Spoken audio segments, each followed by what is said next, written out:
This is Galaxy News Hour live. अहिले ऋणका लागि bank जाने हो भने सहजै नपाउने अवस्था छ। बैंकमा कर्जा पाउन मुस्किल हुनु भनेको उद्योग व्यवसाय चल्न र विस्तार हुन नसक्नु हो। यसले देशको उत्पादन, रोजगारी र राजस्वमा असर पार्छ। कर्जामाथि परेको दबावकै प्रभाव स्वरूप पुँजी बजारका लगानीकर्ताले 3.5 महिनाको अवधिमा 10.25 खर्बको सम्पत्ति गुमाएका छन् भने बजार परिसूचकमा 800 अङ्कको गिरावट आएको छ। रेमिट्यान्समा गिरावट, वैदेशिक लगानीमा कमी र आयात वृद्धिले विदेशी मुद्रा सञ्चिति वात्तै घटेको छ। यी नकारात्मक सूचकले अर्थतन्त्र कतै दुर्घटनाको डिलमा पुगेको त होइन भनेर चिन्ता व्यक्त हुन थालेको छ। राजनीतिक नेतृत्वमा भने यसतर्फ चिन्तन मनन गर्ने फुर्सदै देखिएको छैन। ग्यालेक्सी न्युज आवरमा आज हामी बैंकमा लगानी योग्य रकम अभाव र त्यसका असरहरू केलाउनेछौँ। त्यस्तै भोलि सुरु हुने नेपाली काङ्ग्रेसको 14औं महाधिवेशन सम्बन्धी विशेष सामग्री पनि हामीसँग हुनेछन्।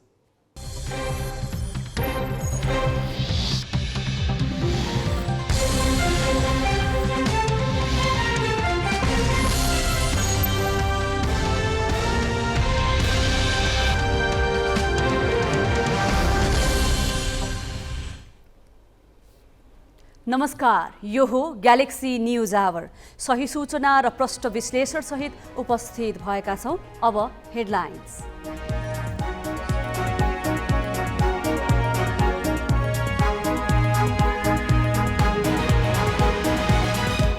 नेपाली काङ्ग्रेसको 14औं महाधिवेशन भोलिदेखि 4700 प्रतिनिधिले 13 पदाधिकारी सहित 134 सदस्यीय कार्यसमिति चयन गर्ने। महाधिवेशनको अघिल्लो दिनसम्म पनि कांग्रेसमा उम्मेद्वारको टुङ्गो लागेन। संस्थापनलाई पदाधिकारीमा सकस।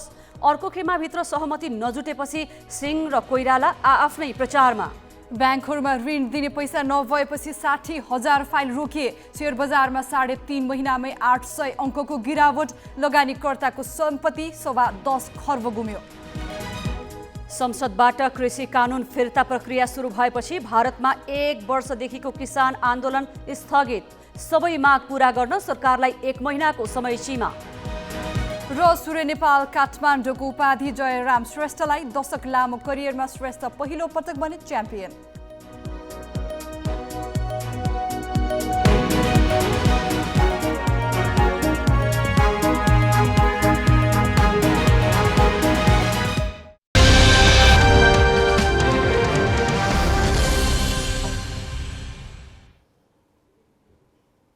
नेपाली कांग्रेसको 14औं महाधिवेशन भोलिबाट सुरु हुँदैछ र यसका लागि देशभरबाट महाधिवेशन प्रतिनिधि काठमाडौँ आउने क्रम जारी छ।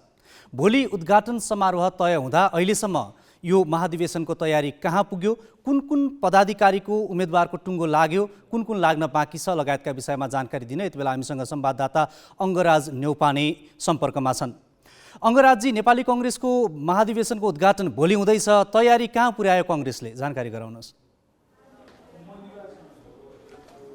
पक्कै पनि गौतमजी, भोलि 1 बजेबाट सुरु हुने नेपाली कांग्रेसको महाधिवेशनको तयारी अन्तिम चरणमा पुगेको भनेर कांग्रेसले जनाएको छ। तर यद्यपि अहिलेसम्म महाधिवेशनबाट निर्वाचित हुने प्यानलहरूमा नेतृत्वको लागि रस्साकसी हुँदा अन्य तयारीहरू भने केही छायामा परेको जस्तो देखिन्छ।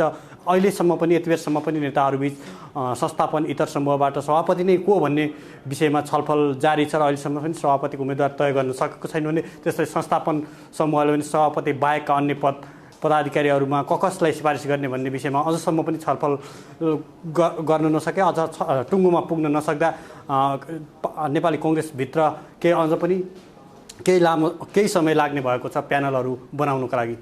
अब यसपटक नीतिमा छलफल नहुने भनिएको छ। यो महाधिवेशनले नेतृत्व मात्रै चयन गर्नेछ। अब नेतृत्वमा पनि को आउने भन्ने विषयमा संस्थापन इतर पक्ष पनि साझा उम्मेदवार टुङ्ग्याउन नसकेको अवस्थामा छ। संस्थापन पक्षबाट पनि सभापतिमा शेरबहादुर देउवाले उम्मेदवारी दिने भए पनि अरू पदहरूमा के भन्ने अन्यल अझै पनि कायमै छ। किन अन्तिम समयसम्म पनि कांग्रेसले यो नेतृत्वमा अथवा उम्मेदवारहरू को आउने भन्ने विषयमा सहमति जुटाउन नसकेको?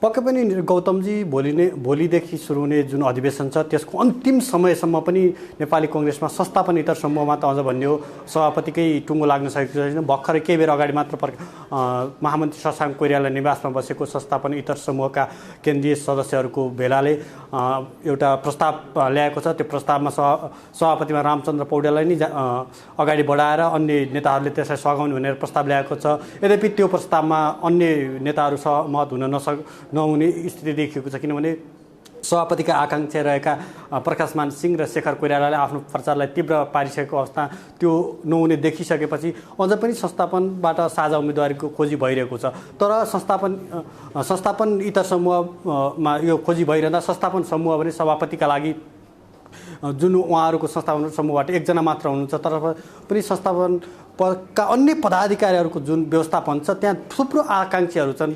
शेरबहादुर देउवालाई विगत लामो समयदेखि साथ दिँदै आएका एनपी साउद, रमेश लेखक जस्ता हस्तीहरूले उहाँलाई प्रभावमा पारिरहनु भएको छ भने त्यस्तै गृहमन्त्री बालकृष्ण खाँड, सञ्चार मन्त्री ज्ञानेन्द्र बहादुर कार्की लगायतले पनि पदाधिकारीमा दाबी गरिरहनु भएको छ। त्यस्तै नेपाली कङ्ग्रेसको सङ्गठनमा राम्रो प्रभाव भएका र पार्टीको विगत 3 वर्षदेखि प्रवक्ताको जिम्मेवारी सम्हालिरहनुभएका विश्वप्रकाश शर्माले पनि महामन्त्रीमा दाबी गर्दा उहाँलाई व्यवस्थापन गर्न चाहिँ संस्थापन समूहमा चाहिँ केही चुनौती देखिएको छ। त्यो लगायत अन्य पदाधिकारीहरूमा पनि आकाङ्क्षा व्यक्त गर्नेहरूको सङ्ख्या चाहिँ संस्थापनमा धेरै रहेको छ, जसलाई सभापति देउवाले व्यवस्थापन गर्न निकै चुनौती छ। किन भन्दाखेरि उहाँलाई विगत लामो समयदेखि नै उहाँलाई साथ दिँदै आएका आफ्नो किचन क्याबिनेटमा रहेका भनौँ अझ त्यस्ता व्यक्तिहरूलाई व्यवस्थापन गरेर जानुपर्ने अवस्था छ।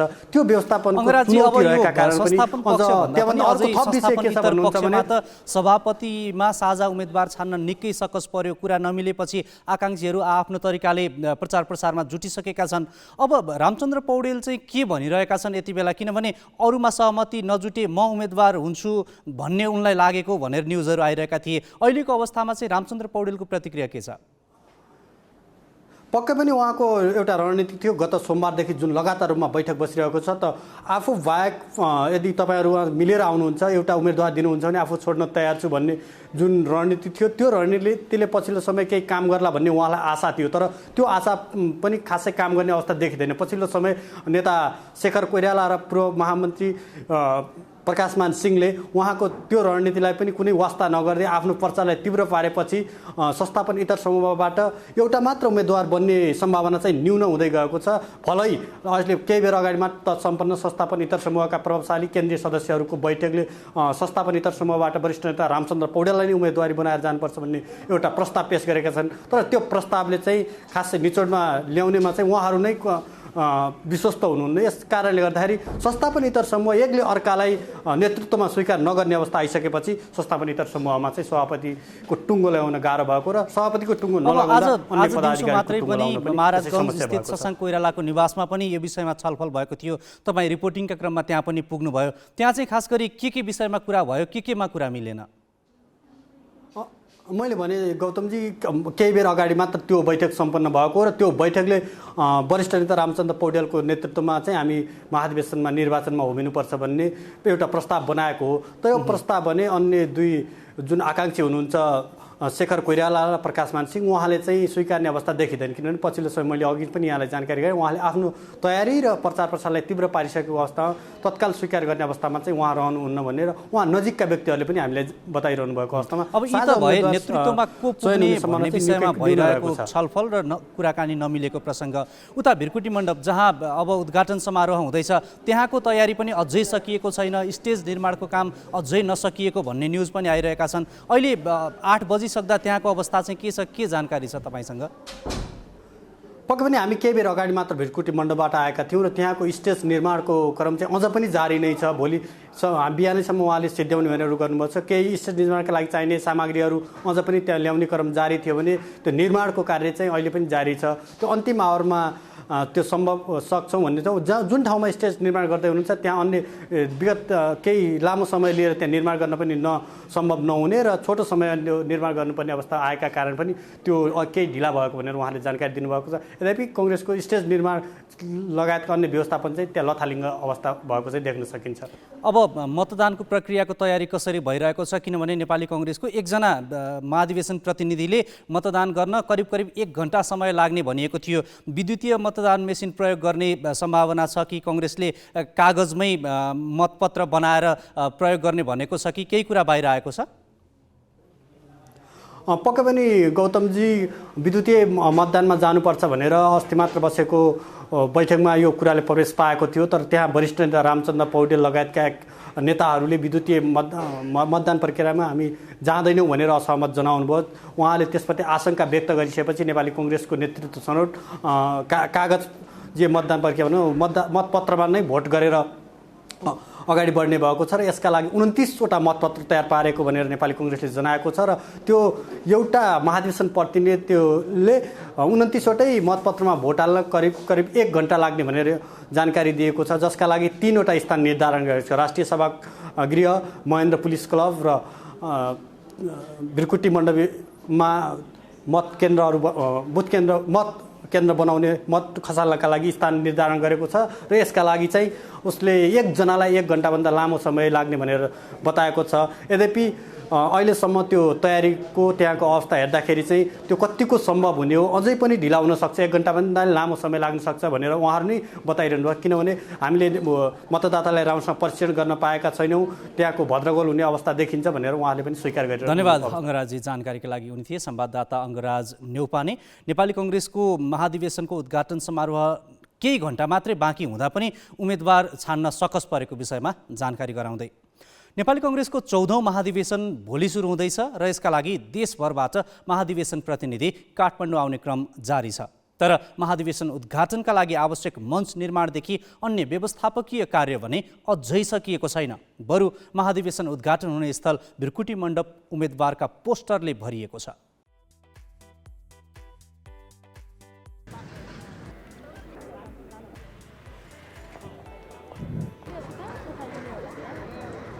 नयाँ नेतृत्व चयनका लागि भन्दै नेपाली काङ्ग्रेसका नेता, कार्यकर्ता र महाधिवेशन प्रतिनिधि यति बेला काठमाडौँ आउने क्रम जारी छ र उनीहरू 14औं महाधिवेशनको सम्मुखमा निकै उत्साही र खुसी छन्।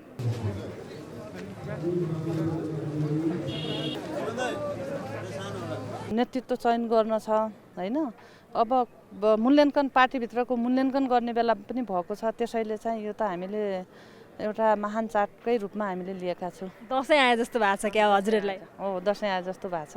उत्साह त कस्तो छ यी जिल्लाभरिबाट सारा कुदेका छन्। काठमाडौँको बाटो जाम भइसक्यो होइन, धेरै उत्साह छ। मतदाता साथीहरू त आउनुभएको छ, तर पनि आफ्नो खल्तीको कसैले कुखुरा बेचेर कसैले खसी बेचेर पनि यो अधिवेशनलाई सफल बनाउनको लागि र यसले गर्ने प्रभाव, राष्ट्रिय अन्तर्राष्ट्रिय प्रभाव पार्नको लागि पनि मान्छेहरू आएका छन्। यसैबाट देखिन्छ कति उत्साहित छन् भन्ने कुरो त बुझिएकै छ। देशभरिका 17 जिल्लाका साथीहरू भेट्ने अनि चाहिँ एउटा परिचय हुने मौका पनि हो र पार्टीको नयाँ के भन्छ अब अधिवेशनमा नयाँ मान्छे पनि आउँछन्। अनि नयाँ मान्छेको चाहिँ युवाको पनि नेतृत्व हुन्छ र पुरानाको पनि व्यवस्था हुन्छ। यतिखेर सबैको चाहिँ भनौँ अवसरको मौका हो। त्यसैले हामी सबै 77 जिल्लाको अनि नेता कार्यकर्ता साथीहरू उत्साहमा छौँ र एकदम उमङ्गमा छौँ र पर्वमा छौँ। नेपाली काङ्ग्रेसको 14औं महाधिवेशन भोलिबाट सुरु हुँदैछ र यति बेला भृकुटी मण्डपमा मञ्च निर्माणको कार्य धमाधम भइरहेको छ। 25 लाखको लागतमा नेपाली काङ्ग्रेसले यो मञ्च निर्माण गरिरहेको छ। यो मञ्च करिब 80 मिटर लम्बाइ र 40 मिटर चौडाइ रहेको व्यवस्थापन समितिले जनाएको छ र यसमा 3वटा स्टेप हुने भनेर भनिएको छ। अगाडिको भागमा सांस्कृतिक सङ्घले नृत्य प्रस्तुत गर्छन्, पछिका 3 स्टेपमा भने नेता र पाहुनाहरूलाई बसाइन्छ भनेर व्यवस्थापन समितिले हामीलाई जानकारी दिएको छ। भोलि 1 बजे महाधिवेशनको उद्घाटन हुने भनिएको छ, तर अहिलेसम्म पनि मञ्च निर्माण कार्य जति भइसक्नु पर्थ्यो भइसकेको छैन। मञ्च निर्माण कार्य किन ढिलाइ भयो त? मञ्चको कार्य जब हाम्रो चाहिँ यो प्रदेशको चाहिँ यो महाधिवेशन सम्पन्न गरिसकेपछि हामी केन्द्रीय महाधिवेशनतिर चाहिँ हामी अगाडि बढ्यौँ र हामीले त्यो बेलादेखि नै यो मञ्च व्यवस्थापनको काम, हामी मञ्च बनाउने काम सुरु गरेका थियौँ। र मलाई जहाँसम्म लाग्छ तपाईँहरू ढुक्क हुनुहोस्, भरे 10 बजे आउँदाखेरि यो सम्पूर्ण यो मञ्चको व्यवस्था भइसकेको हुन्छ। महाधिवेशनमा सहभागी हुन आउनेहरूको सङ्ख्या भृकुटी मण्डपभित्र धेरै भए र ठाउँ नअटे भृकुटी मण्डपदेखि यो आरआर कलेज अगाडिको सडकमा पनि धेरै ठाउँमा एलइडी स्क्रिनहरू राखिएका छन्। नेपाली काङ्ग्रेसले महाधिवेशनका लागि आउने आफ्ना नेता र महाधिवेशन प्रतिनिधिहरूका लागि बिहानको खाजा र खाना अनि दिउँसोको चिया र बेलुकाको खाना महाधिवेशन स्थल यो भृकुटी मण्डपमै मिलाउने भएको छ र उनीहरूलाई सुत्नको लागि मात्र होटलहरूको व्यवस्था गरिएको छ।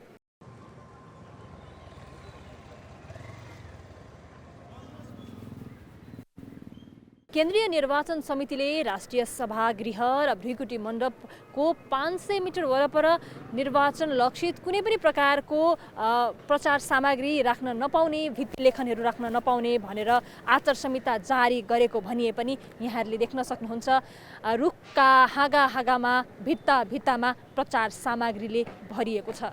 देशभरिबाट आउँछन्, सबैले चिनुन् भोटालाई यही बाटो भएर जाँदा चाहिँ इम्प्रेसन भनेपछि यहाँले महाधिवेशन मजाले लागेको छ। हाम्रो त 6 वर्षपछि भइरहेछ र त हाम्रो दसैँ आए जस्तै हो पर्व।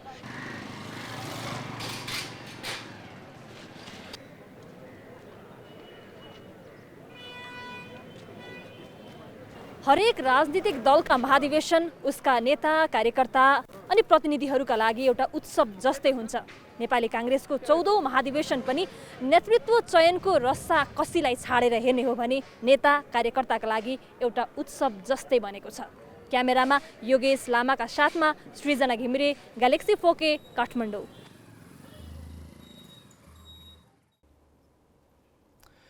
नेपाली काङ्ग्रेसको 14औं महाधिवेशन भोलि सुरु हुँदैछ। महाधिवेशनमा नीतिमाथि छलफल हुने छैन। नेतृत्व चयन महाधिवेशनको मुख्य उद्देश्य हो। तर अहिलेसम्म नेतृत्वमा के कस्तो समीकरण बन्छ भन्ने प्रश्न चित्र आएको छैन। संस्थापन इतर समूहले सभापतिको उम्मेदवार तय गर्न नसक्दा सभापतिमा दोहोरिन चाहेका शेरबहादुर देउवाले पनि आफ्नो प्यानल घोषणा गरेका छैनन्। अघिल्लो महाधिवेशनमा सभापति हारेका कृष्णप्रसाद सिटोला पनि पर्ख र हेरको रणनीतिमा छन्।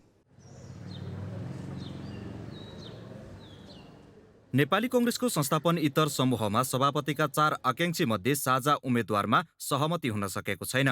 4 दिनदेखि लगातार छलफल हुँदै आए पनि पूर्व महामन्त्री प्रकाशमान सिंह र नेता शेखर कोइरालाले दाबी छोडेका छैनन्। वरिष्ठ नेता रामचन्द्र पौडेल साझा उम्मेद्वारका रूपमा आफ्नो नाममा सहमति जुटाउन आफू त खटिएका छन् नै, उनले आफूपक्षीय अरू नेतालाई पनि परिचालन गरेका छन्। ती नेता कहिले पार्टी प्यालेसको छलफलमा सहभागी भइरहेका छन् त कहिले सिंहको निवासमा पुगिरहेका छन्। महामन्त्री शशाङ्क कोइरालाको निवास पनि सहमति जुटाउन प्रयोग भएको छ। उनले पौडेलका नाममा सहमति भए मात्र आफू सभापतिको दौडबाट पछि हट्ने बताएका छन्। केही नेताले पौडेलको नाममा सहमति जुटाउन प्रयास जारी राखिरहँदा शेखरले एक पटक यसै पटक भनेर चुनावी प्रचार सुरु गरेका छन्। यो प्रचारलाई पनि शेखर अब पछाडि नहट्ने संकेतका रूपमा लिएको छ। यस्तै पूर्व महामन्त्री सिंहले चुनावी प्रचारका लागि रामशाह पथमा मंगलबार नै सम्पर्क कार्यालय खोलेका थिए। उनले बिहीबार एउटा सार्वजनिक कार्यक्रममा पुगेर पनि सभापतिको दाबीबाट पछि नहट्ने बताएका छन्। संस्थापन इतर पक्षकै मानिने कल्याण गुरुङले यसअघि नै सभापतिमा उम्मेदवारी घोषणा गरेका थिए। संस्थापन पक्षबाट देउबाले दोहोरिन चाहेका छन्। केही महिना पहिलेसम्म देउबाका दाहिने हात मानिने उपसभापति विमलेन्द्र निधिले त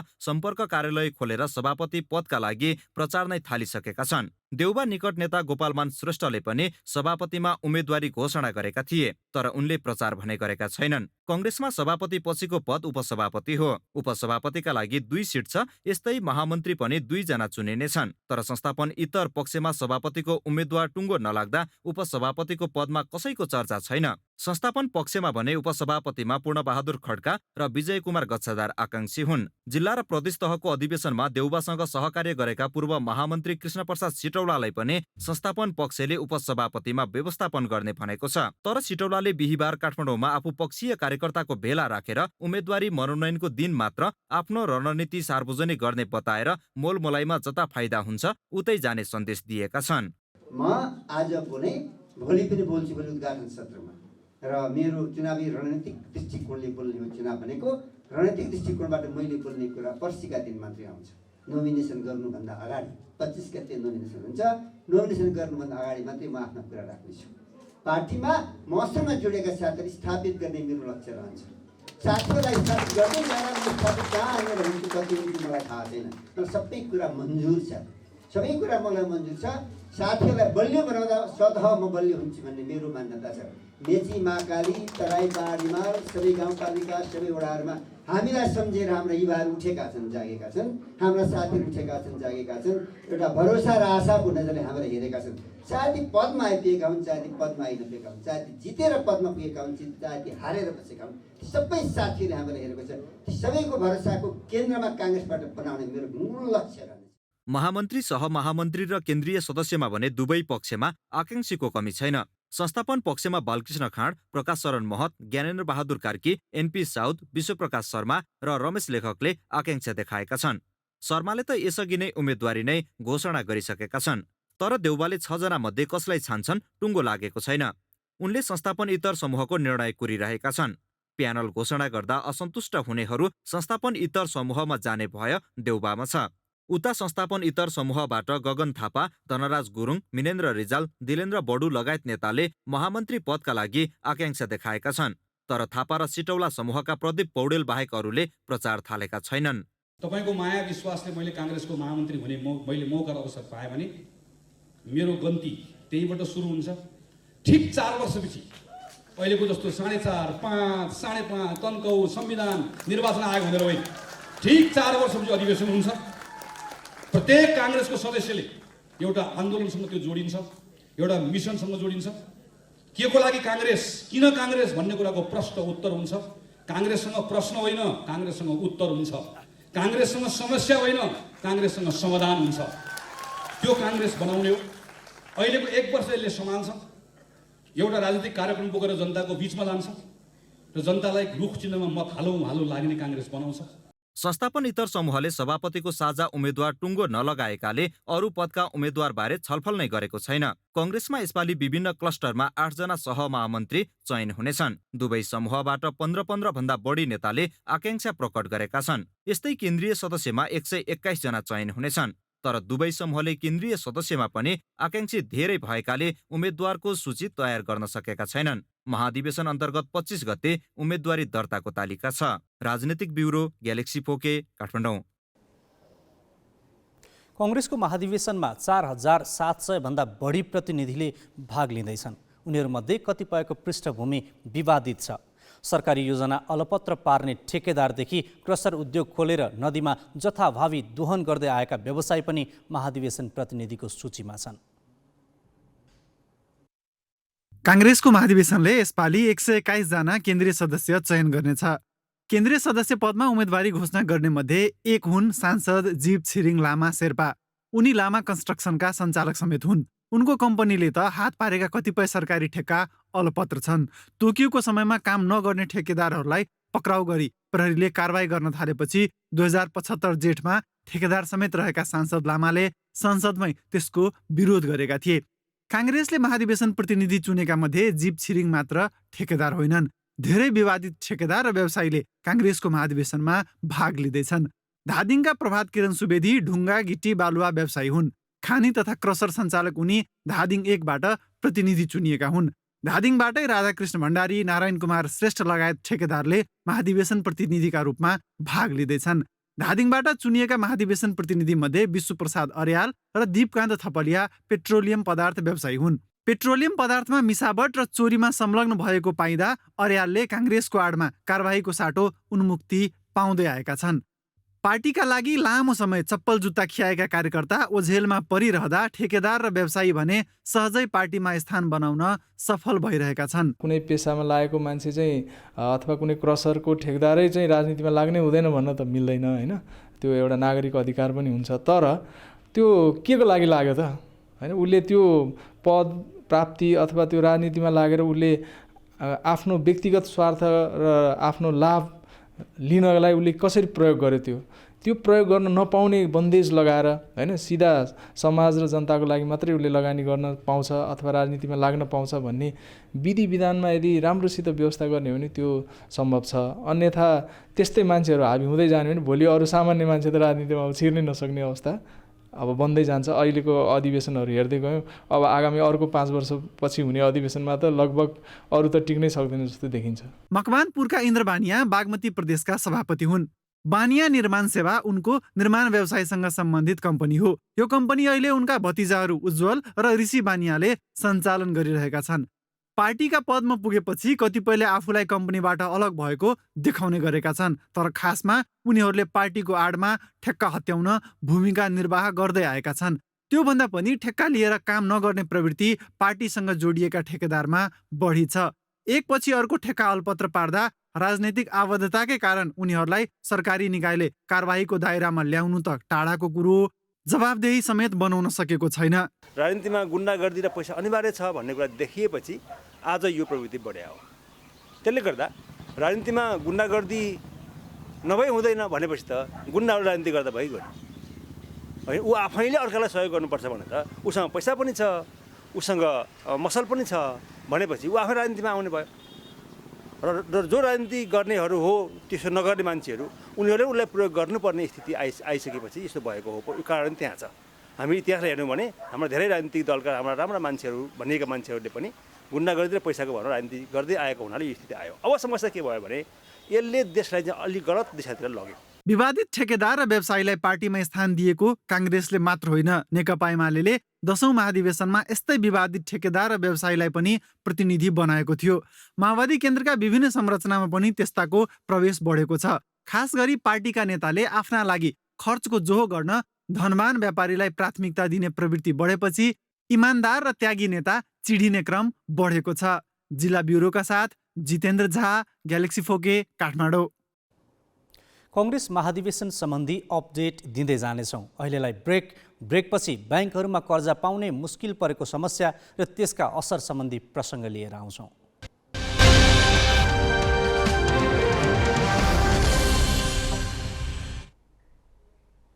अब केही न्युज संक्षेपमा। नेपाली कांग्रेसले 14औं महाधिवेशनमा पेश गरिने 3वटा प्रतिवेदन पारित गरेको छ। पार्टी कार्यालय सानेपामा आज बसेको केन्द्रीय समिति बैठकले महामन्त्रीको साङ्गठनिक प्रतिवेदन, कोषाध्यक्षको लेखा प्रतिवेदन र नीति तथा अनुसन्धान प्रतिष्ठानको प्रतिवेदन पारित गरेको हो।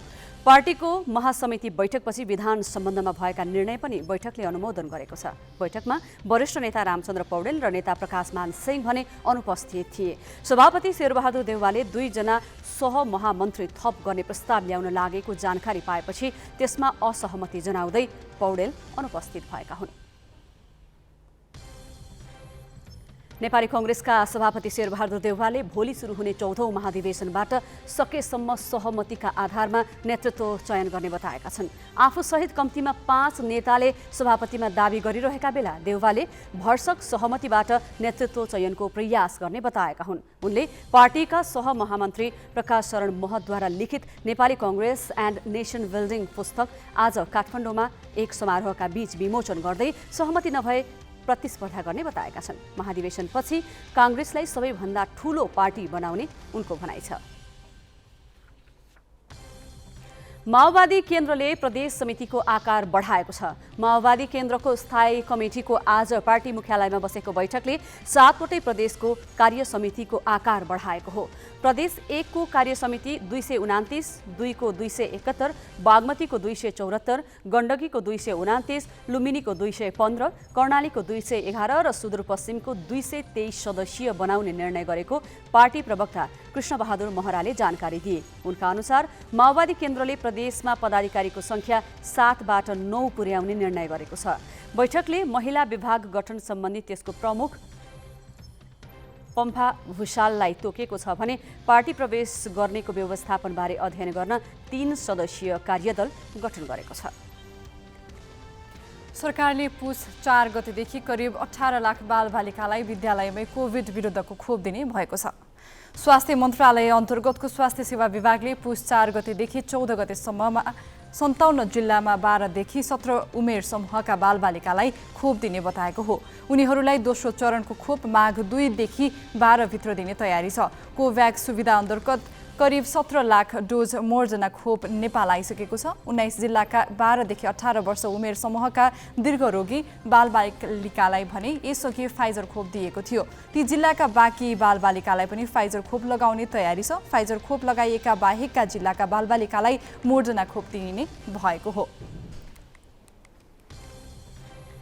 सरकारले 6वटा निर्माण कम्पनीलाई कालो सूचीमा राखेको छ। सार्वजनिक खरिद अनुगमन कार्यालयले आजदेखि लागू हुने गरी 6 निर्माण कम्पनीलाई 1देखि 3 वर्षसम्मका लागि कालो सूचीमा राखेको हो। काठमाडौँका नीलगिरी निर्माण सेवा, एलिट कन्स्ट्रक्सन, च्याङ्ग्रासी निर्माण सेवा र एसएसएम कन्स्ट्रक्सन तथा बाँकेका त्रिदेव निर्माण सेवा र एसएनसी निर्माण सेवालाई कालो सूचीमा राखिएको कार्यालयले जनाएको छ। ती कम्पनीले कालो सूचीमा राखिएको अवधिभर सार्वजनिक निकायको कुनै पनि खरिदमा भाग लिन पाउने छैनन्। सम्झौता अनुसार निर्माण सम्पन्न नगरेकाले ती कम्पनीलाई कालो सूचीमा राखिएको हो।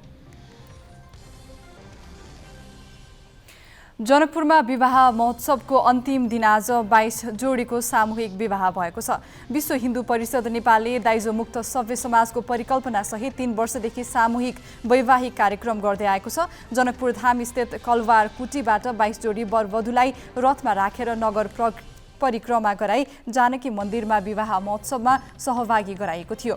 जन्तीको रूपमा भगवान रामको जन्मभूमि भारतको अयोध्या र अन्य स्थानबाट आएका साधु सन्तलाई भोजन गराई दक्षिणासहित विदाई गरी बिहान रामकलेवा विधि सम्पन्न भएको थियो। सामूहिक भोजनका लागि जानकी मन्दिरमा 36 प्रकारका खानेकुरा व्यवस्था गरिएको थियो।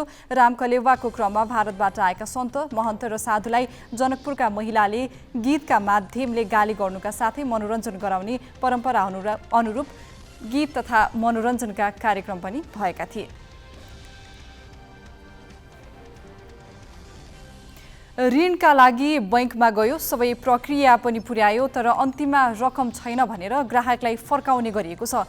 यसो किन भइरहेको छ? बैंकमै ऋण पाउने अवस्था नहुँदा त्यसले अर्थतन्त्रका अरू क्षेत्रमा के प्रभाव पार्ला? यस सम्बन्धी विवेचना विनय कुमारबाट। ब्याङ्कहरूमा लगानीयोग्य रकम अर्थात् तरलता अभाव देखिन थालेको असोजदेखि नै हो। अभाव अहिले यति चर्किएको छ कि ब्याङ्कहरू कर्जा दिन सक्ने अवस्थामै छैनन्। कर्जा दिने काम 1.5 महिना यता ठप्प जस्तै छ। रकम अभावले कर्जाको माग भएका करिब 60,000 फाइल ब्याङ्कमा अड्किएका छन्। यो समस्या कहिलेसम्म कायम रहन्छ?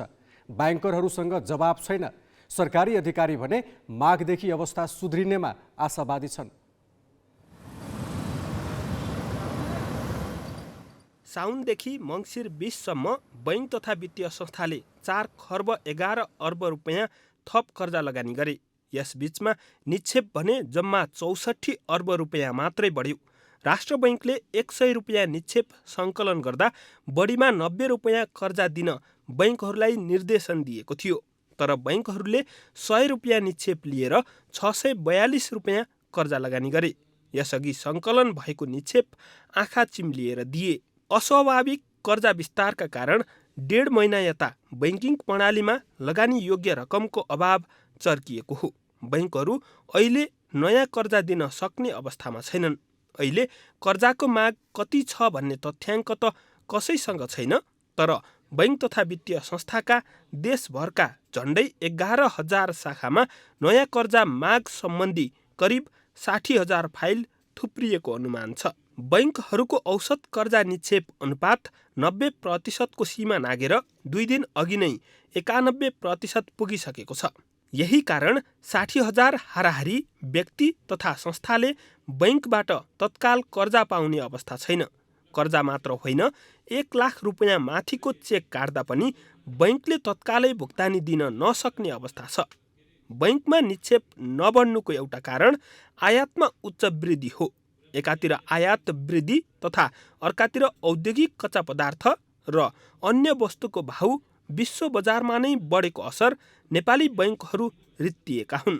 बाहिरबाट आउने पैसा ऋण आउने हो, ऋण आएन, के अरे ऋण कम आएछ, ग्रान्ट पटक्कै आएन, रेमिटेन्स घट्या छ है भने यहाँबाट जाने पैसा भनेको चाहिँ तपाईँको इम्पोर्ट चाहिँ नि बेपत्ता बढ्या चाहिँ छ।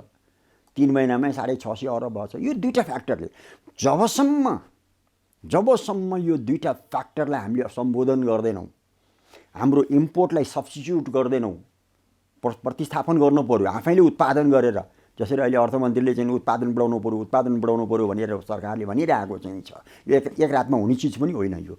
नेपाल राष्ट्र बैंकले साउन यता 4.5 महिनामा तरलता अभाव घटाउन 18 खर्ब रुपियाँ विभिन्न माध्यमबाट बजारमा पठाइसकेको छ। यसमध्ये 1 खर्ब 20 अर्ब रुपियाँ बैङ्कहरूमै छ। पुसको मध्यसम्म थप 1 खर्ब रुपियाँ पुनर्कर्जा मार्फत बैङ्कहरूमा पठाउने राष्ट्र बैङ्कको तयारी छ। यसले माग धान्ने देखिँदैन। सरकारले विकास बजेट खर्च गर्न नसकेको कारण पनि तरलतामा बढी चाप परेको हो। आर्थिक वर्षको 5 महिना बित्न लाग्दा विकास बजेट 6% पनि खर्च भएको छैन। 4 खर्ब 39 अर्ब मध्ये 26 अर्ब रुपियाँ मात्र खर्च भएको छ। राष्ट्र बैङ्क भने सरकारी खर्च बिस्तारै बढेर मागदेखि समस्या सुल्झिन थाल्नेमा आशावादी छ। मागदेखि केही कम्फर्टेबल चाहिँ हुनुपर्ने हो। जुन चाहिँ नेपाल सरकारको खर्च गर्ने, हाम्रो रिफाइनेन्सको सपोर्ट हैन, अनि चाहिँ फरेन एक्सचेन्ज डिपोजिटकोमा हुने वृद्धि, आयातमा हुने नियमन अथवा नियन्त्रण, यी सबै कारणले गर्दा अब मागदेखि चाहिँ केही चाहिँ सहजतातर्फ उन्मुख हुन थाल्नुपर्ने र असार मसान्तसम्म त सहज नै भइसक्नुपर्ने जस्तो लाग्छ। राष्ट्र बैङ्कले खर्च बढ्ने आशा गरे पनि सरकारसँग त्यसका लागि ठोस योजना छैन। नेपालको वित्तीय प्रणालीमा हरेक 4 देखि 5 वर्षको अन्तरालमा तरलता अभावको समस्या दोहोरिँदै आएको छ। यसलाई रोक्न न बैङ्कहरू सचेत देखिन्छन्, न त नियामक निकाय राष्ट्र बैङ्कले अंकुश लगाएर कडाई गर्न सकेको छ। क्यामेरामा सञ्जय घिमिरेका साथ विनय बन्जारा, ग्यालेक्सी फोके, काठमाडौँ।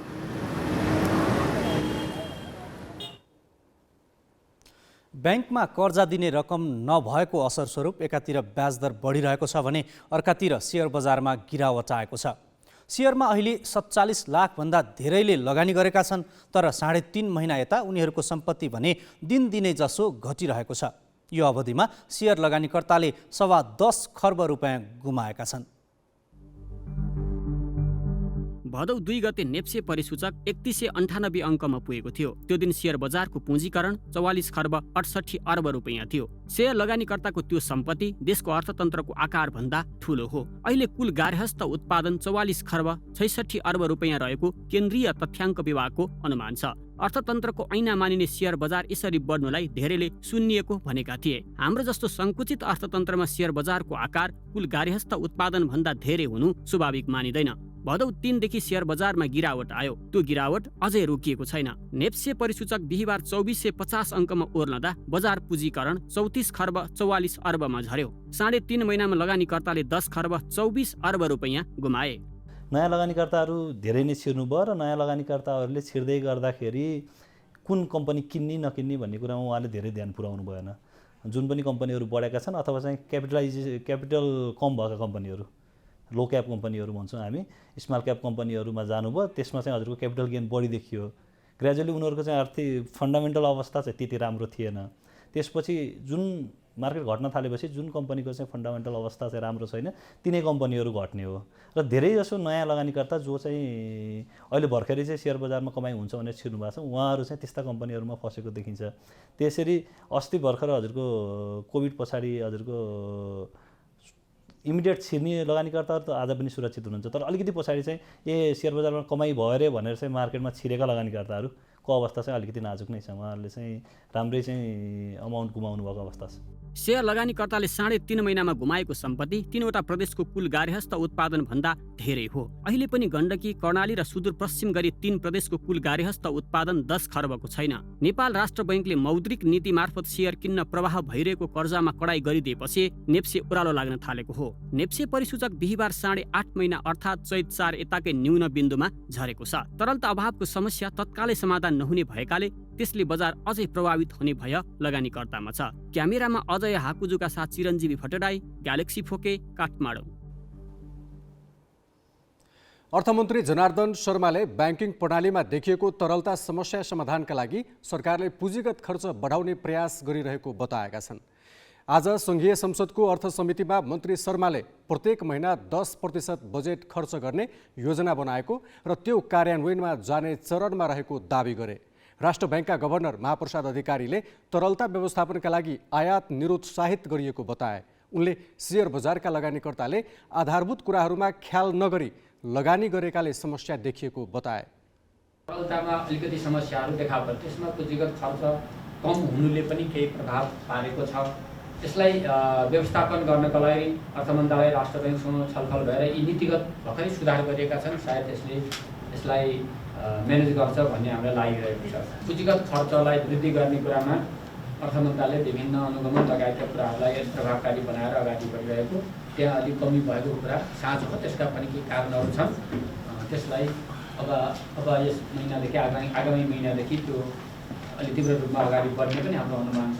असारमा आएर 35-40% खर्च हुने प्रक्रियालाई हामीले कम गर्नुपर्छ भन्ने मान्यता नै 10% गर्नुपर्छ भनेका हौँ। 10%को प्रक्रिया सुरु हुँदैछ, भर्खर सुरु गरेका छौँ। त्यस कारणले अब साउनमा भएन, भदौमा भएन, असोजमा भएन भनेर त्यो वर्षसित गनेर पनि हुँदैन होइन। त्यति बेलाको गुणन गर्न त भुलेकै रहेछ, नजान्ने मान्छेले भुल्ने कुरा भइहाल्यो होइन। तर त्यति बेला त किनभने हाम्रो बजेट पनि पारित भइरहेको अवस्था थिएन। त्यस कारण अबका दिनदेखि हामी त्यो टार्गेटलाई मिट गर्न प्रयत्न गर्छौँ। इम्पोर्टमा अलिकति विलासिताका वस्तुहरूलाई चाहिँ अलिकति हामीले त्यो कटौती गर्न सक्दैनौँ, फेरि हामी रेस्ट्रिक्सन गर्न सक्दैनौँ। राष्ट्र ब्याङ्कले कोही अलिकति डिस्करेजिङ पोलिसी लिने भनेको जस्तो एलसी खोल्दा मार्जिनहरू बढाइदिने, अहिले 0 मार्जिनमा खोलिरहेको थियो भने कुनै वस्तुमा, फर इक्जाम्पल प्लास्टिकका फुल भनौँ न, त्यो चाहिँ आवश्यक किन छ र हामीले इम्पोर्टै गरिराख्नुपर्छ, त्यस्तालाई अलिकति बेसी मार्जिन। त्यसै गरी हुन्डी लगायत एक खालको यो अनौपचारिक अर्थतन्त्रको बारेमा हामी यो साल अध्ययन गरिरहेछौँ र त्यसलाई डिस्करेज गर्नलाई फर्मल च्यानलबाट आउनेलाई कसरी प्रोत्साहन गर्न सकिन्छ, जस्तो अघि 1% को व्यवस्था गरियो, त्यसमा पनि हामी यहाँ लागिरहेछौँ। अर्को चाहिँ त्यहाँको रेगुलेसन 7 हो, 7लाई मोर इफेक्टिभ बनाउनुपर्छ। तेस्रो विषय चाहिँ हाम्रो बजार अलिकति फन्डामेन्टलभन्दा बाहिर गएर चलिरहेछ, मेच्योर यो मार्केट फन्डामेन्टलको बारेमा पब्लिक अवेरनेस अत्यन्तै बेसी अगाडि लानुपर्छ। हाम्रो ट्रेन्ड के हो भने कुनै बेला भन्दा बढ्छ, बढेपछि घट्न हुँदैन दिमाग, त्यो बोकेपछि तलमाथि त हुन्छ नि। यो विषय यस्तै हो।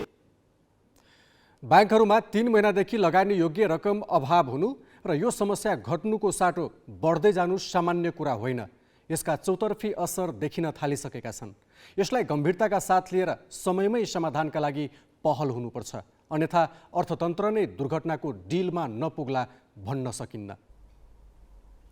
अब केही न्युज संक्षेपमा। महानगरीय ट्राफिक प्रहरी महाशाखाले ट्राफिक नियम उल्लङ्घन गर्नेले कारबाही स्थलबाटै जरिवाना तिर्न सक्ने व्यवस्था गरेको छ।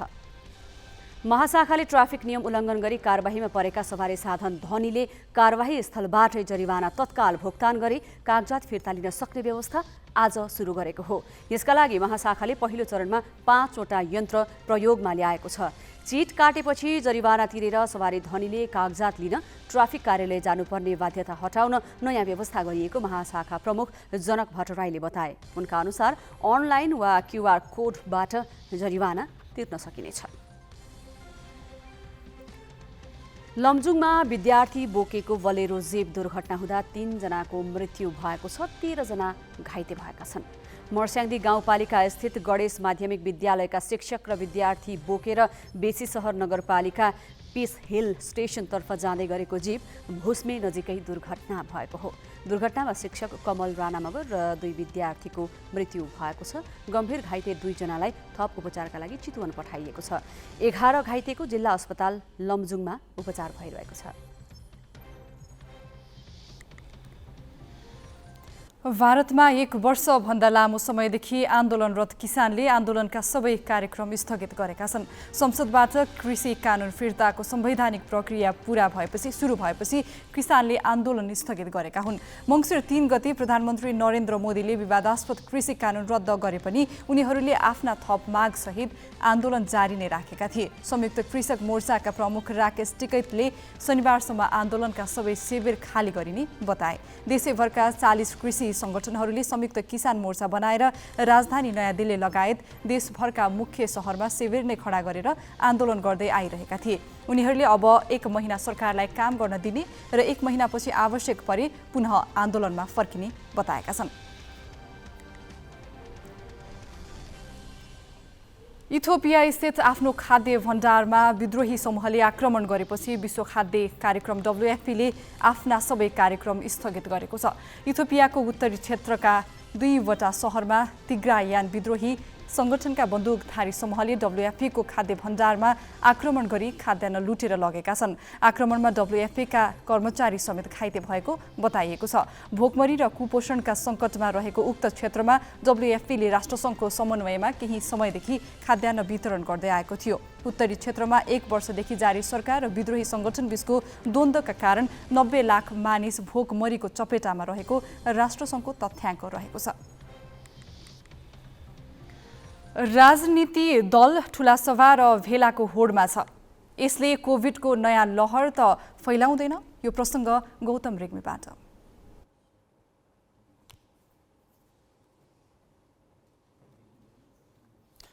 नेपालमा पनि कोरोना भाइरसको नयाँ प्रजाति ओमिक्रोन भित्रिएपछि धेरैतिर त्रास छ। कोरोना संक्रमणको दोस्रो लहर ननिक्रिँदै भित्रिएको नयाँ प्रजातिको त्रासका बीच धमाधम राजनीतिक दलका महाधिवेशन र अरू जमघट चलिरहेका छन्। यसले कोरोना संक्रमण झन बढाउने हो कि भन्ने चिन्ता बढाएको छ। चीनको वुहानमा देखा परेको कोभिड-19 2076 माघ 10 गते नेपाल प्रवेश गरेको थियो।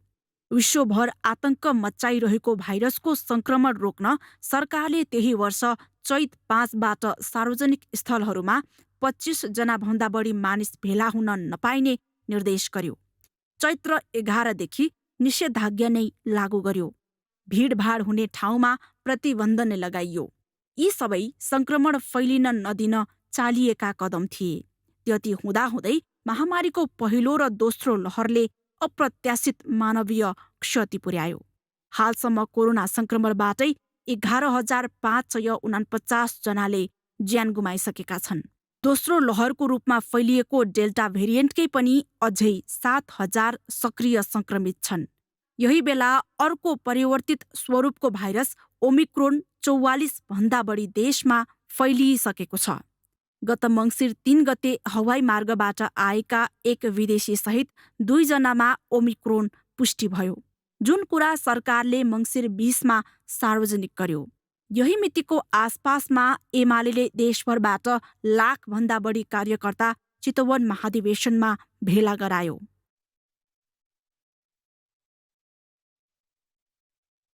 त्यस्तै राप्रपाले मङ्सिर 18मा सुरु भएको महाधिवेशनले 5,000 भन्दा बढी कार्यकर्ता काठमाडौँमै भेला पार्यो भने काङ्ग्रेस महाधिवेशन शुक्रबारबाट काठमाडौँमा सुरु हुँदैछ।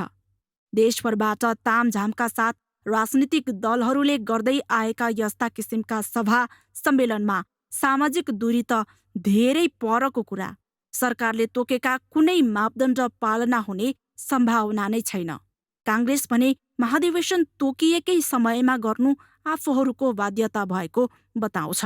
यस्तो समय पर्यो कि अधिवेशन हामीले कोभिडको कारण अझै पछाडि धकेल्ने हामीसँग समय अवस्था पनि थिएन।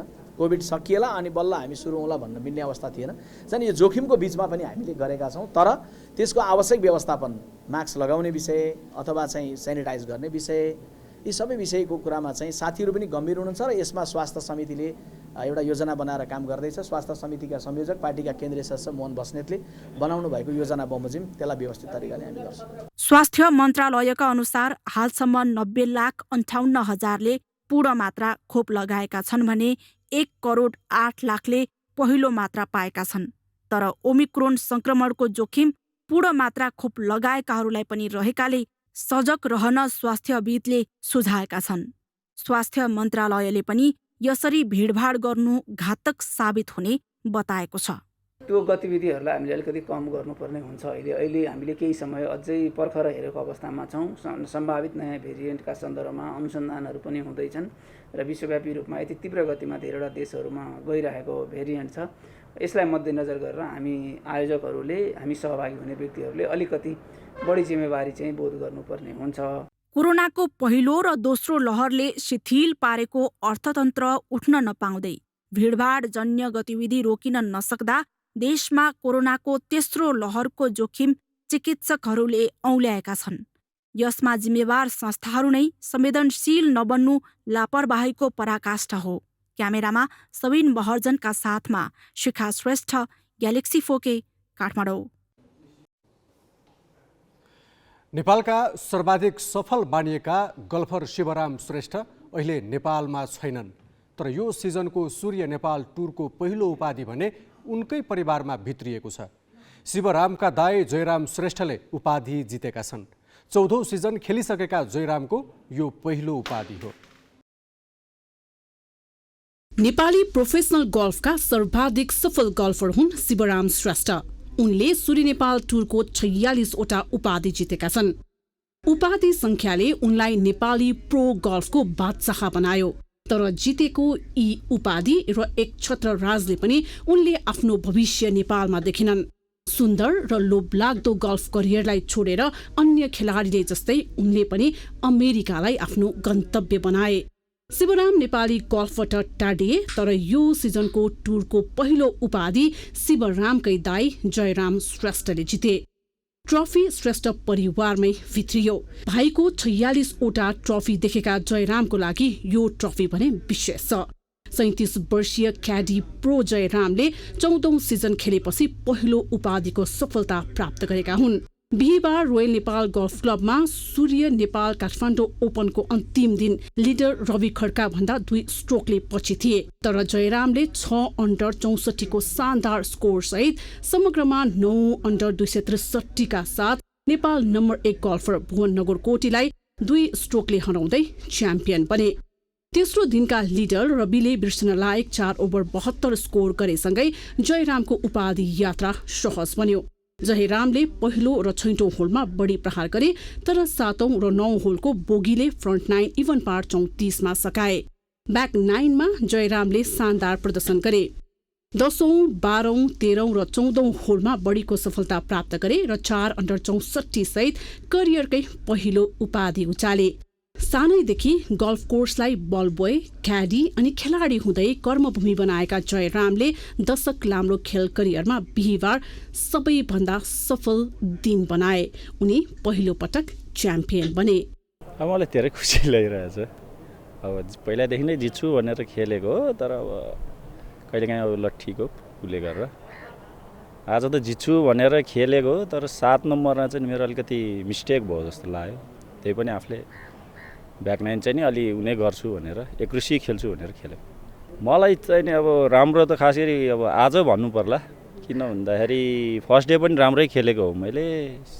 त्यसपछि आज चाहिँ धेरै राम्रो भयो भनौँ न। भाइ छैन, अब सब अब मेमोरियलले नि भन्यो भाइको नाम राख्नुपर्छ भनेर चाहिँ नि आज जित्या जस्तो लाग्यो। कुल 6,40,000 को नगद पुरस्कार राशि रहेको यो प्रतियोगिताको विजेता जयरामले 1,10,000 प्राप्त गरे। क्याडी काम गर्दै उनले प्राप्त गरेको यो सफलता तारिफ योग्य छ र उनी उत्साहित पनि छन्। अब हामी त अब खास गरी क्याडी हो, क्याडी प्रो हो। अब क्याडी काम नगरिकन त पैसा आउँदैन, खेलेर त अब हामीलाई यति उ पनि छैन। अब भयो भने चाहिँ अलिकति मेहनत चाहिँ अलिक कडा गर्नु पर्ला जस्तो लाग्छ मलाई। मेरो चाहिँ नेपाल नम्बर 1 भुवन नगरकोटी दोस्रो भए भने दिनेश प्रजापति तेस्रो भए। एमेचोरतर्फ 13औं साका दोहोरो स्वर्ण विजेता सुभाष तामाङ च्याम्पियन बने। उनले समग्रमा 2 अन्डर 270 स्कोर गरे। कोभिडले प्रोफेसनल गल्फलाई पनि असर गर्यो र कोभिड पछि पहिलो पटक टुर सुरु भएको हो। यो सिजनमा कुल 8 प्रतियोगिताहरू हुनेछन्। 8 प्रतियोगितामा कुल 59,46,000 नगद पुरस्कारको लागि प्रोफेसनल गल्फरहरूले खेल्नेछन्। हामी ग्यालेक्सी न्यूज आवरको अन्तिममा छौं। जाँदा जाँदै हेडलाइन्स।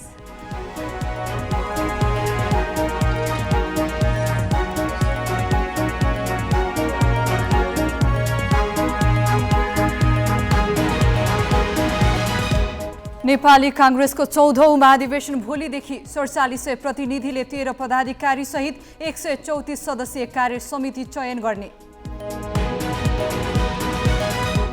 महाधिवेशनको अघिल्लो दिनसम्म पनि कांग्रेसमा उम्मेद्वारको टुङ्गो लागेन। संस्थापनलाई पदाधिकारीमा सकस। अर्को खेमाभित्र सहमति नजुटेपछि सिंह र कोइराला आफ्नै प्रचारमा। बैंकहरूमा ऋण दिन पैसा नभएपछि 60,000 फाइल रोकिए। शेयर बजारमा 3.5 महिनामै 800 अङ्कको गिरावट। लगानीकर्ताको सम्पत्ति सवा 10 खर्ब गुम्यो। संसदबाट कृषि कानून फिर्ता प्रक्रिया सुरु भएपछि भारतमा 1 वर्षदेखिको किसान आन्दोलन स्थगित। सबै माग पूरा गर्न सरकारलाई 1 महिनाको समय सीमा।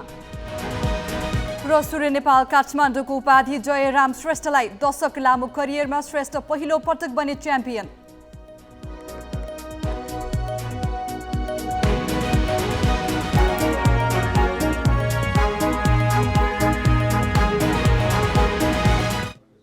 आजलाई ग्यालेक्सी न्युज आवर सकियो। नमस्ते।